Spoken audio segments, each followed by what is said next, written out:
kind of like Tesla Cybertruck, which seems really random, but like where you either have to love it or you have to hate it, right? People are either like, I love Snap-on, I hate Harbor Freight, or I love Harbor Freight, I hate Snap-on.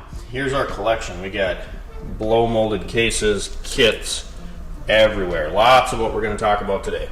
All right, so we're going to jump into this discussion video, you guys. What we're going to talk about again is some tool truck tools, some Harbor Freight tools. We're going to talk about tools, price discrepancies, all of that sort of stuff. And one brand that I think is really flying under the radar at Harbor Freight. Let's check it out.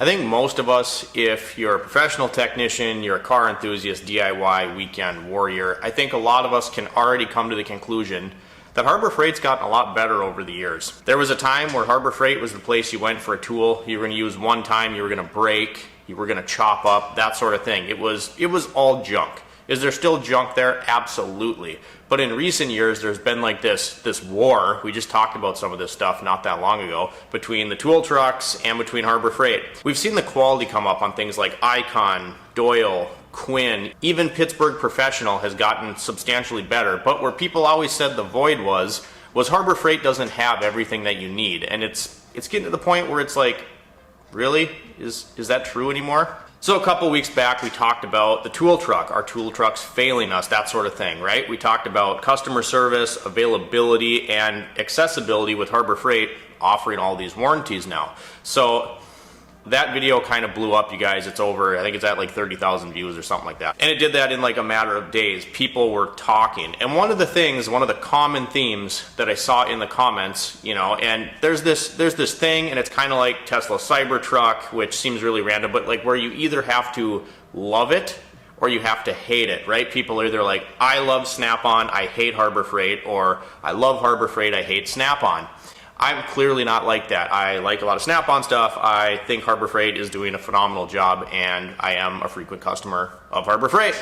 But the comment that was made in this video was that Harbor Freight doesn't have everything that you need. And we've seen over the years that Harbor Freight with their Icon, Doyle, Quinn, a lot of these different lines, Bauer, Hercules, they're coming out with more automotive tools that are specifically like specialty automotive. You know, these aren't things that the weekend warrior is necessarily going to have in his garage until now, because now the price on some of these items is such that maybe he could justify it, right? Which is cool. That's awesome. I'm gonna grab a couple things really quick. I'll be right back. All right, so I went and grabbed this Icon tool right here. Let's get this out of here. This is an AC sniffer. So how this works, turn it on here. And it's got a warm up, little element in here has to warm up. But this, and it's kind of a tool that I'm kind of hit or miss on. Sometimes they're handy to have around. We had one at the dealership. But essentially this is supposed to detect refrigerant leaks. You can take this guy, put it up anywhere in a vent, you know, up by an AC line, down by the compressor, ducting in the car, that kind of thing, and it's supposed to detect refrigerant leaks. Now this will do the old and the new refrigerant. The new refrigerant being that YF refrigerant. So I wanted something that would do both. And if you can hear it right now, it's beeping because it's in detection mode. So you would take this, put it around where you think there's an AC leak, and you can hear it. And this chart will just go up, up, up, and this will go beep, beep, beep, beep, beep, beep, beep. It'll start beeping a lot, you know, just to indicate, you know, a strength of that refrigerant leak. And this is exactly, see there? False positive. This is exactly why this is kind of a meh in my book. So that's that guy. And what I like that specific tool for, you guys, is like Enclaves, Acadias, Caravans, anything that has rear AC. I can go underneath from the outside of the vehicle and get up under where the lines go up into the condenser in the back. Or additionally, I can take some plastic panels off and see, you know, where it's leaking more strongly. Sometimes it's the condenser, sometimes it's the lines, you know, whatever.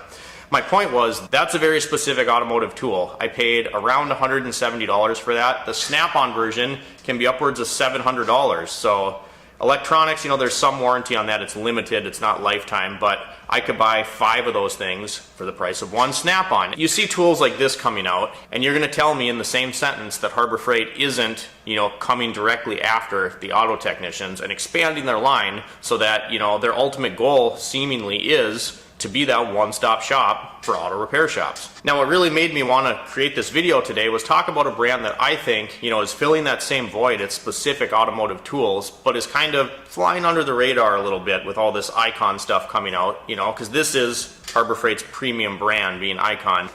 We got to talk about this guy here. This is Maddox. We got to talk about Maddox a little bit.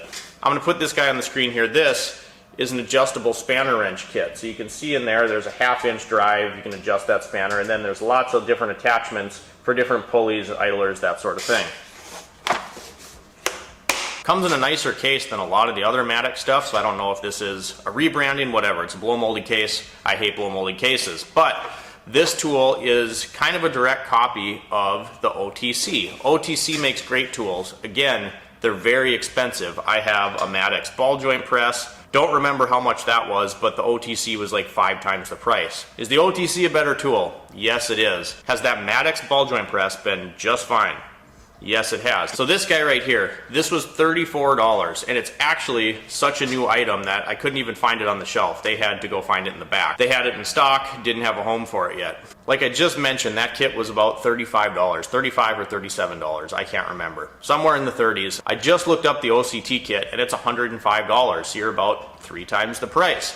Now, Maddox, you know, they're coming out with all these Icon kits. I have a Maddox brake kit for the twist-in caliper pistons. I've had that for 8 years. It's been perfectly fine, and if you know anything about those caliper pistons where they're the twist-in style, you can, I think the handle's bent a little bit, but it's held up just fine. The knock on Maddox is I believe they only have a 30-day warranty, so if you break something after that 30 days, you're out of luck. However, you can go on Harbor Freight's website and order individual pieces, so it's not something that's super known, but you can actually do that, so you could replace pieces of your kit if you had to. My point is, I got a ton of Mac Tools kits, Snap-on Tools kits, and they break too. You guys, if you use stuff, everything is going to break. And if I can buy a ball joint press kit for, let's say it was $85, because I think that's right around where it was, $85 to $120.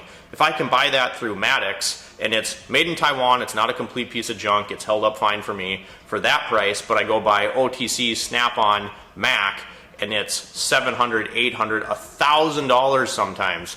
I don't remember, it wasn't Maddox, but one of the companies has come out with the hub grappler kit, so you can do wheel bearings on the car.